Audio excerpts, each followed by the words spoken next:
Chapter 8. In the 3rd year of the reign of King Belshazzar, a vision appeared unto me, even unto me Daniel, after that which appeared unto me at the first.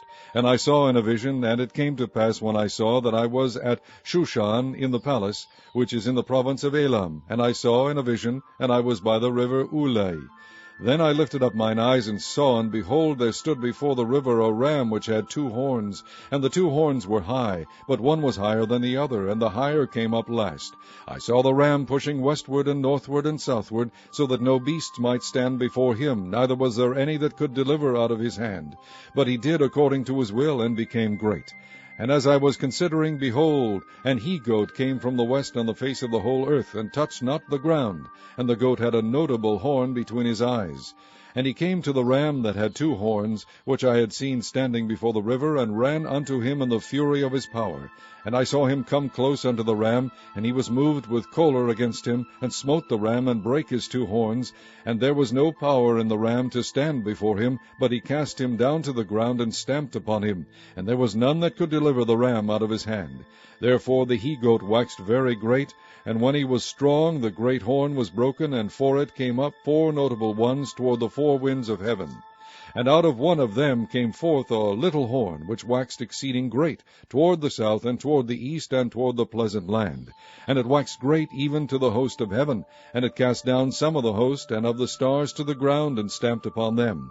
Yea, he magnified himself even to the prince of the host, and by him the daily sacrifice was taken away, and the place of his sanctuary was cast down. And an host was given him against the daily sacrifice by reason of transgression, and it cast down the truth to the ground, and it practiced and prospered. Then I heard one saint speaking, and another saint said unto that certain saint which spake, How long shall be the vision concerning the daily sacrifice and the transgression of desolation, to give both the sanctuary and the host to be trodden under foot? And he said unto me, Unto 2,300 days, then shall the sanctuary be cleansed. And it came to pass, when I, even I Daniel, had seen the vision, and sought for the meaning, then, behold, there stood before me as the appearance of a man. And I heard a man's voice between the banks of Ulai, which called and said, Gabriel, make this man to understand the vision. So he came near where I stood, and when he came, I was afraid, and fell upon my face. But he said unto me, Understand, O Son of man, for at the time of the end shall be the vision. Now as he was speaking with me, I was in a deep sleep on my face toward the ground. But he touched me, and set me upright. And he said, Behold, I will make thee know what shall be in the last end of the indignation, for at the time appointed the end shall be. The ram which thou sawest, having 2 horns, are the kings of Media and Persia. And the rough goat is the king of Grecia, and the great horn that is between his eyes is the first king. Now that being broken, whereas 4 stood up for it, 4 kingdoms shall stand up out of the nation, but not in his power.